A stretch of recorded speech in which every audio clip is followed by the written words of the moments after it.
Welcome to the Falcon Forward podcast. I'm excited to be here today. It's Monday. It's beautiful weather here in San Diego, and I'm here with our president, Mike Tanghe. And anyways, just again, very grateful for the week ahead, and we've got some great things. We've got Chubb training coming up next week, so I get to hang out with Devin Saavedra, one of our newer brokers. He's going to come down from his home in Reno. We're going to hang out in Irvine for a couple days, and then Maceo Brown, another one of our newer producers too. So all great things ahead, and a lot of training, which is great. But I don't know, Mike, what's going on in your world, and then we'll kind of get into some agency conversation, and then a couple other topics we want to cover.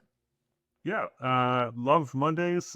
Just it's exciting to have the whole week ahead of you, and things that you not have to get done this week and will get done this week, and it's just fun to feel like you're making progress. Other work highlight from this week is we have our first quarterly meeting tomorrow. So that's where Right. we assemble our full team via Zoom and just share with them, here's highlights on what went on in the past 3 months with our company and what new initiatives are coming down the pipe, what news people have, share some personal highlights as well with folks. So just fun time to spend 45 minutes, get the whole team together, all on a Zoom. For me, I get very energized when I look through the Zoom and just see everyone's smiling faces on it. People that talk with on a regular basis, but don't always get to see their face. And, operating in this virtual environment like we do, those moments I think are just kind of extra special. So I always look forward to our quarterly Zooms. I do too. And yeah, I remember the first one I was ever on, and kind of the evolution of those, and just how, because I know Myra and Jason spend a lot of time going through, okay, what should we go through? What do we want to talk about? Who do we want to highlight? Yeah. Birthdays, work anniversaries, and all that. And I don't know. It's like it always has been like a great. It's relaxing almost, right? Like you can almost take a moment and just take it in, which is awesome. So yeah, I got that tomorrow. So you'll be listening to this on Wednesday, the day after. So you'll have to let us, if you're in the comments, let us know how it went in retrospect. So yeah, what else is going on? So yeah, we've got Chubb training coming up next week.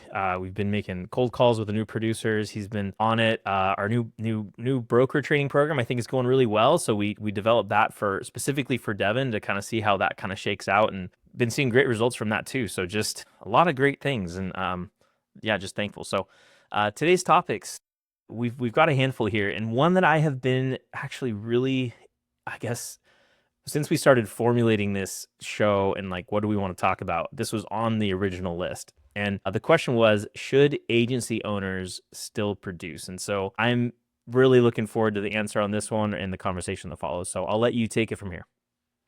All right. So the question, should you as an owner of an agency, should you still be producing? And I would say it, like any good answer to any question is the answer is it depends. It depends on the size of your agency, depends on what where you want to go, and so when I first started, like out of necessity, I had to produce. Like that wasn't even a question of should I or should I not. It was really, had to. Frankly, we had to get the revenue in. We had to get to, that's something that I enjoy doing. I love the competition. I love meeting new people. I love solving problems and earning their trust, earning their business. Those are all things that give me that dopamine rush, and all things that I enjoy. So, if you look at what are the pros of an agency owner still producing, you can make the argument that you're still in the game, meaning that you have your pulse on what is going on. What's going on with the tech, what are the challenges, what's going on with carriers, appetite with different companies, underwriter relationships, and then your processes. So, the way how we do things now versus how we did things 5 years ago, 10 years ago, 25 years ago when I started doing this, dramatically different. And if you're not there kind of at the ground level seeing why do we, well, there's got to be a better way to do this. How many times have you asked that question and then figure out that better way how to do it? So those are all, pros of yes, an agency owner still produce. Certainly from a revenue standpoint, I enjoy it. I like it. And there's just that feeling of control, the feeling of, hey, we need business. Like we need to, we need clients. And rather than asking other people to go out and get those clients, I could do it. So just the need for revenue, again, all pros of having an agency owner produce, especially I've done it a long time. So I think I do a pretty good job at it. But most agency owners have gone from that. They start out producing and then kind of evolve along. But most of them would be considered pretty good salespeople, very knowledgeable consultants as it relates to insurance. So, they can do it. And they've, just have the skills to do so. You can also make the argument it's important to lead by example. So if you're asking if you have other producers working with you, and it's producing can be a very humbling job that it's a zero sum game. You either get the business and get paid for that, or you don't. In all that time, all that effort you put in, you're not getting paid for that. And so asking other people to do something that's difficult when you're not doing it, well, that can be a little bit of a challenge or a challenging kind of a mindset. And then it also can, should an agency owner produce? Our industry is, successful agencies are ones that retain accounts. Like that's the name of the game. This isn't a type of business where you constantly go out and find new business and you're constantly chasing. A successful agency, yes, they're finding new business, but they're also taking very good care of existing accounts to make sure that those accounts stay with them. So, again, should an agency owner produce, if they're not doing that and they were responsible for bringing in larger accounts, that can directly impact the company from a retention standpoint. So all pros on why an agency owner should produce. I think there's levels to production too, right? So you've been in the game a longer time, and when you sort of look at where your client base comes from and maybe what it was, 20 years ago, 10 years ago to today, we've kind of taken, I guess I would say it's a more proactive approach, because I think you always have to be proactive to be a producer, but there's also sort of this like, okay, we're standing up this other division that we started, building 3 or 4 years ago for oil and gas. And if you look at that, like we're doing a lot of cold calling, a lot of outbound, a lot more flying around, going to events and things like that. And even things like this podcast, you could also say like this is a proactive sort of way to talk to people and just put us out there. But as I guess you become the owner of an agency, and let's say the size of this company, or you take it from 50 employees to 100 or whatever that is, I think that's a very realistic range to still produce as an owner. But would you say that there's like a level of production that you are or are not doing? Like, are you like you probably aren't going to sit down and dedicate 2 hours of your day to cold calling, just because the ROI on that for you may not necessarily be the proper way for you to go about your day. And you have 2 hours that could be spent very much influencing other people in the company that need, your hand somewhere else. So like, where would you say that most of your clients would come from? Not just you specifically, but generally, like as an owner. Yeah. Well, I, listed, these are all the pros so you bring up some very good questions and questions that, I've asked myself over the past several years on it. So if I had to give my conclusion on pros or cons on why an agency ownership produces, my belief is when you're where we are today, the size of our agency and where we want to go to, that I can't effectively do that by still continuing to produce business. And, reasons for that, and for me, it was really more of a mindset in the beginning of the competing demands of like, hey, I got to get this done for my clients. And if I get a call from another producer that says, hey, I need help, or I got a question, I would always take that call. I would never, but at the same time, rather than, I wasn't being as proactive as I wanted with the producers in helping them with their development. And just again, realizing yes, I'd take their call, and yes, I'd drop everything to help them out and give them, share any guidance that could be beneficial to them. But I wanted to be more proactive with them, and I wanted to be more involved in on it. So it wasn't just, hey, they have to reach out to me. It's just, I would be more involved with them. The other thing is, if you're only producing, or if you're producing, then you don't necessarily have your eye on everything else that's going on with the company. And then it can become, because certain things will make their way to your desk. But by then it's, maybe it's a fire at that point. It's an immediate, oh my gosh, this is what happened. Versus if you would have had, a bit more involvement, and not saying that, again, we have a great management team that's handling the day-to-day stuff, but if I can be more engaged with them on stuff, then maybe we're avoiding those fires altogether because we're more proactively approaching things. And then the biggest thing is, and this kind of gets to your question of, would I spend 2 hours cold calling, or where is your time best spent? And to me, it's really on setting that strategy for the organization. And, where are we? Where do we want to go? How do we need to get there?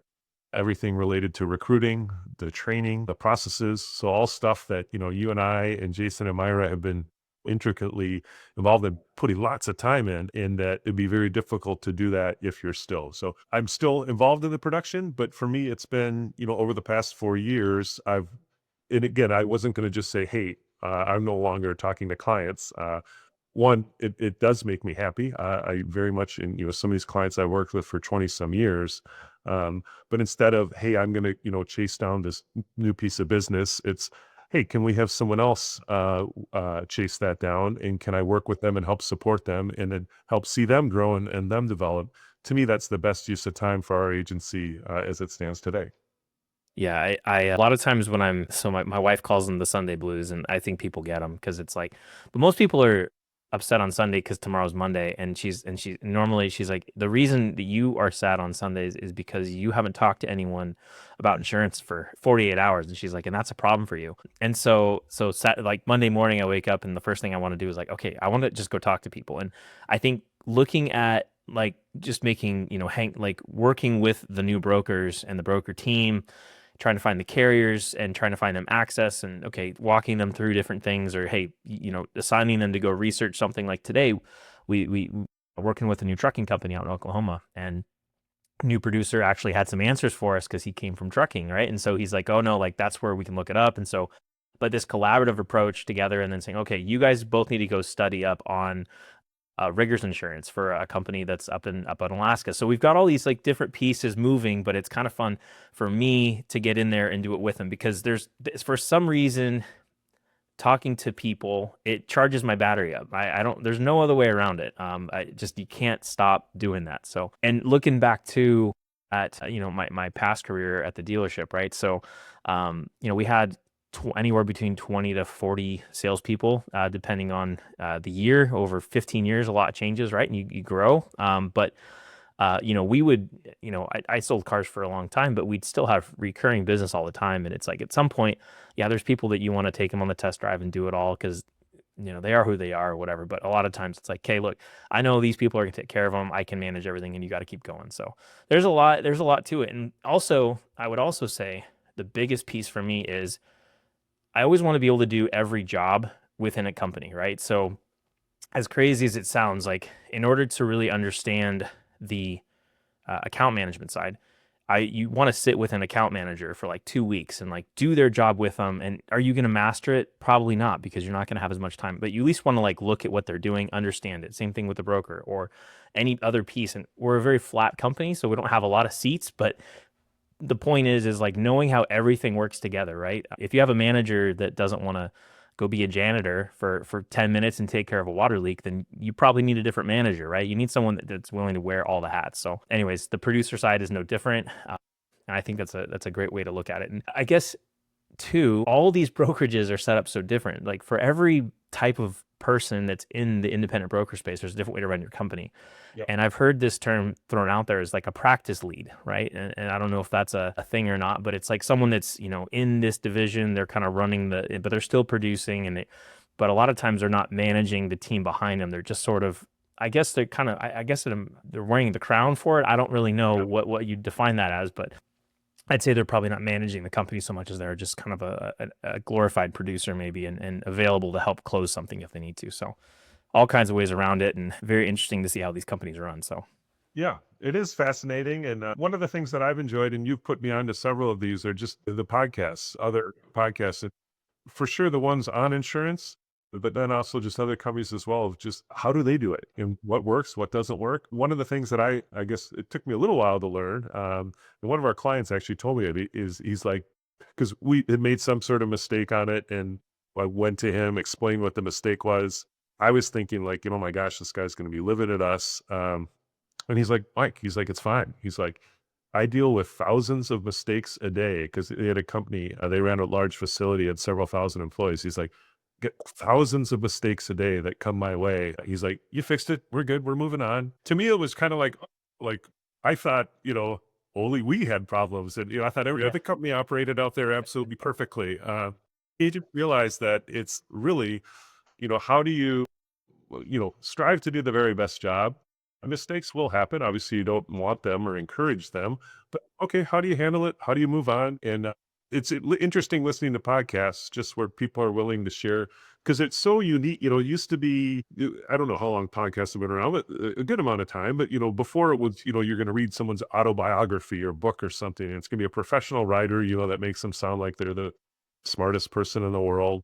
But these podcasts are just real people that are kind of share their story. A little bit like what we're trying to do. Our focus is more for internal, in future employees, but it to me it's interesting. It's a great way to, hey, I can, as I'm walking the dog or working out or whatever, I can listen to something and pick up a couple things and be like, wow, okay, I can see that it'll be a tricky situation and Mhm. how they handled it and what they learned from it.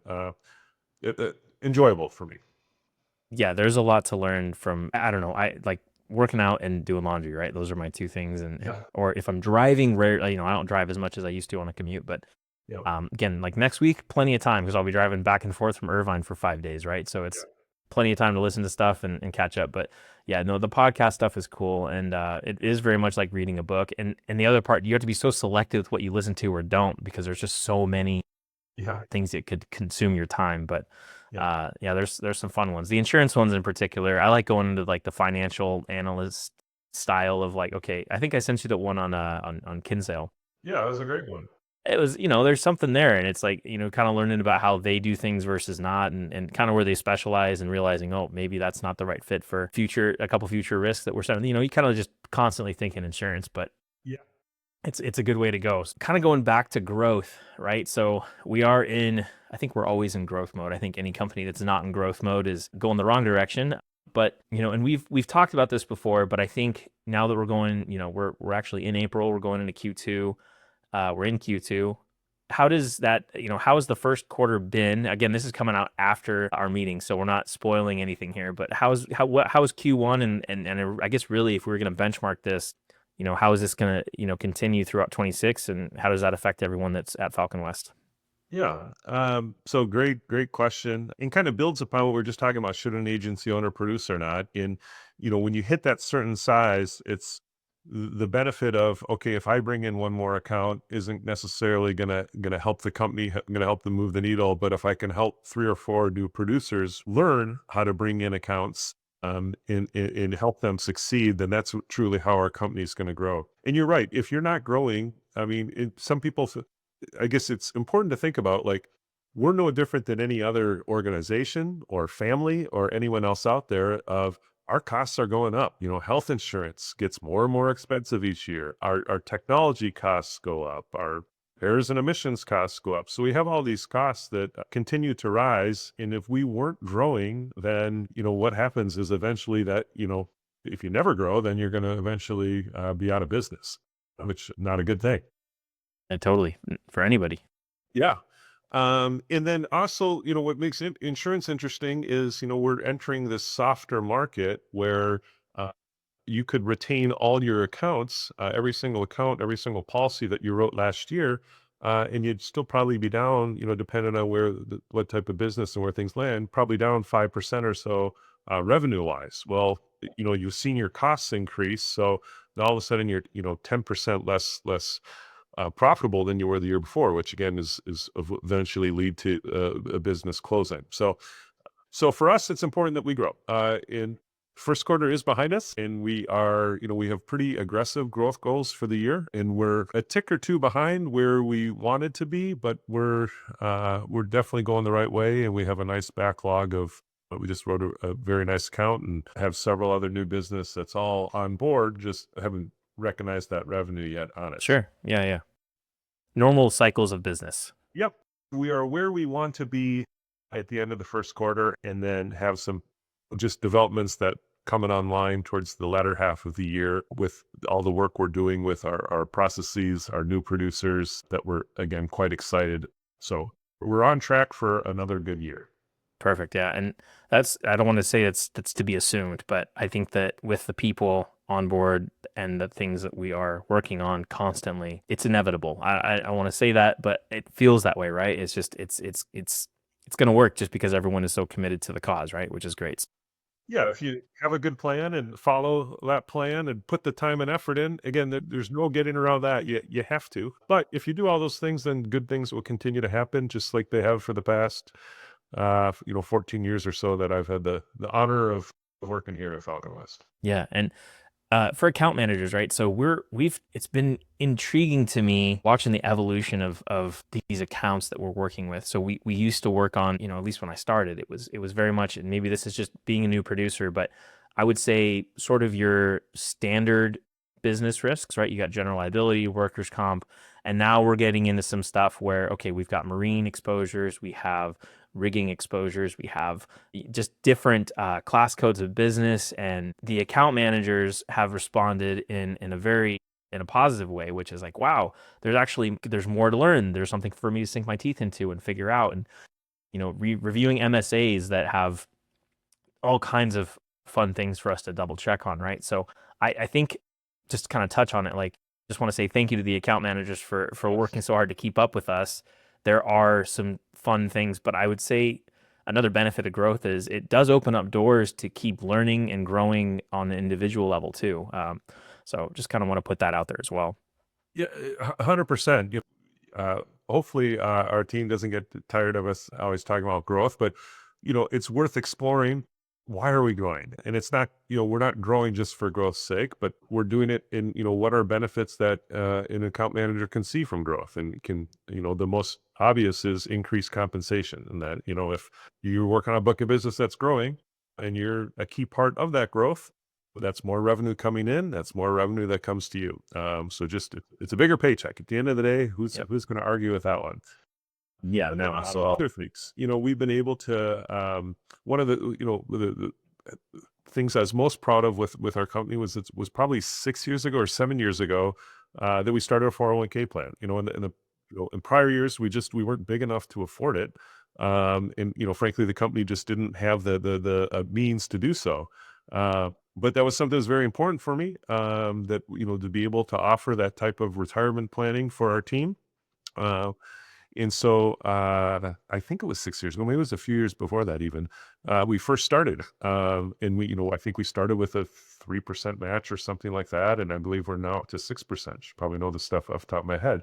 But to even have a match, Mike, like I'm just saying, like, that's honestly, that's not common. Like, there's some companies that don't have that, and then 3% is like where they max out. 4%, I've looked at that. It's a thing. So Yeah. that's amazing. So again, exciting to be like, hey, this is something that this wasn't, shaking a money tree that, and hey, let's do this. It was, hey, everyone had been involved in growing the company, and now we have the ability to do this. And to me is, and we, put a lot of money into the plan each year, 6-figure type contributions. It's super excited. The other things too that to think about is, just again, health insurance, all those things that, we pay 100% for our employees, which is again a little bit unusual for what people offer in the marketplace. And it's a lot of money. I think it's, average $600-700 a month per employee. It's really expensive. And that's something that we're proud to do. The other thing too, though, is as we continue to grow and bring on new team members, it just allows more like better redundancy. So when someone, leaves for vacation, they can come back and know that their desk was well covered and it wasn't, oh, if someone goes, another person, it's just having the ability to have more people backing each other up is, that's to me one of those almost not necessarily the first thing you think of when you have growth, but it's like, yeah, I can come back from my vacation and my desk has been well taken care of. And then at the same time, when someone is taking a vacation, you're excited for them, not thinking like, oh my gosh, that now I got to do this again type thing. You have the better backup on it. And then just, we spend a lot of time in evaluating our processes, evaluating the tech that we use. And again, that, when we have growth, it allows us to invest in those tools that help make our account managers' lives a bit easier and removing some of those kind of more redundant tasks that they have to do. So. Yep. Yeah, we're working on a lot with that, and it's been fun to get everyone's feedback. And I mean, I'm getting a couple emails now, even for some templates that we're refining and trying to improve on, which is great. So, anyways, well, I think we'll probably move to wrap up here. I don't know if there's anything else that you wanted to cover, so I should probably ask you first. I know I got so many more things to talk about as it really figure out, job opportunities.